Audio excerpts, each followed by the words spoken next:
আসসালামু আলাইকুম ইমরান। আজকে আমি পুরনো দিনের হারিয়ে যাওয়া একটা রেসিপি শেয়ার করব। আগেকার দিনের নানি দাদিরা পাকা তালের রসটাকে একদম খাঁটিভাবে খাওয়ার জন্য এই পদ্ধতি অবলম্বন করে তালের বরফি বা তালখান্ডা তৈরি করত। এই পদ্ধতিতে তালখান্ডা তৈরি করতে গ্যাস বা আগুন ধরানোর কোনো ঝামেলা নেই। খুব সহজেই এই বরফিটা তৈরি করে নিতে পারেন এবং খেতেও কিন্তু দারুণ মজা। তাল থেকে তালের রস খাঁটিভাবে বের করার জন্য আমি এভাবে তালের রসটা বের করে থাকি। প্রথমেই তাল থেকে তালের খোসাগুলো ছাড়িয়ে নেব। এভাবে তালের আঁশগুলো ছাড়িয়ে নিয়ে একটা কেচি দিয়ে কেটে নেব। সবগুলো তালের আঁশ কেচি দিয়ে কাটা হয়ে গেলে সামান্য পানি দিয়ে তালের আঁশগুলোকে নরম করে নেব।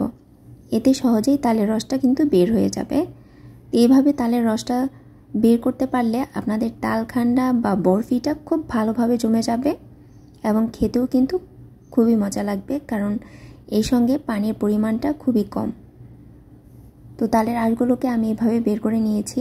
তো সামান্য পানি দিয়ে তালের আঁশটাকে আমি নরম করে নেব। খুব বেশি পানি দেওয়া যাবে না, তাহলে তালের রসটা পাতলা হয়ে যাবে।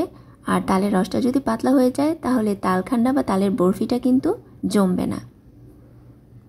তো তালের আঁশটা নরম করে নিয়ে আমি একটা ছিদ্রযুক্ত নেট নিয়ে নিলাম। আঁশগুলোকে নেটের মধ্যে রেখে ভালোভাবে চিপে নিলেই কিন্তু তালের রসটা খুব সহজেই বের হয়ে যাবে, আর বাকি থাকবে শুধু তালের আঁশগুলো। তো এগুলোকে আমি ফেলে দেব। দেখতে পাচ্ছেন খুব সহজেই কিন্তু তালের রসটা আমি বের করে নিয়েছি।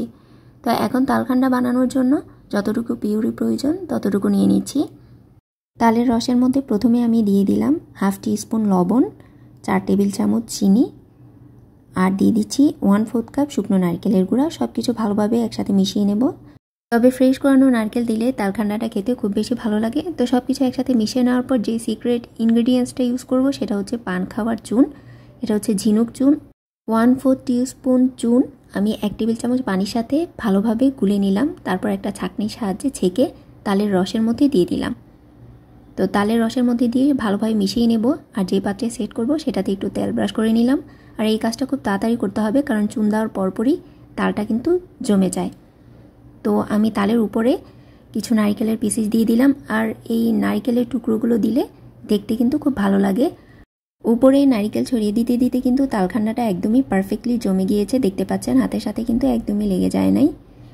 তো এই তালখান্ডা তৈরি করতে কিন্তু আমার 1 মিনিটও সময় লাগেনি।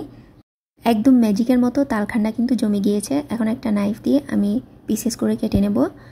এভাবে আপনারা গ্যাস বা আগুন ধরানোর ঝামেলা ছাড়াই তালখান্ডা তৈরি করে নিতে পারেন পুরো কাঁচা তালের রস দিয়ে।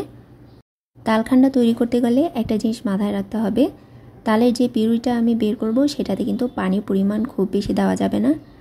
একদমই ঘন তালের রস দিয়েই তালখান্ডা তৈরি করতে হবে। তালের রসটা যদি খুব বেশি পাতলা হয় তাহলে চুন দেওয়ার পরেও কিন্তু তালখান্ডা জমবে না। সেই কথাটা আপনারা অবশ্যই মাথায় রাখবেন। আর আমার রেসিপি ফলো করে এই তালখান্ডা জমিয়ে দেখবেন। আশা করছি কেউ নিরাশ হবেন না। খুব পারফেক্টলি জমে যাবে এই তালখান্ডা। বানানো যেমন সহজ, খেতেও ভীষণ মজা।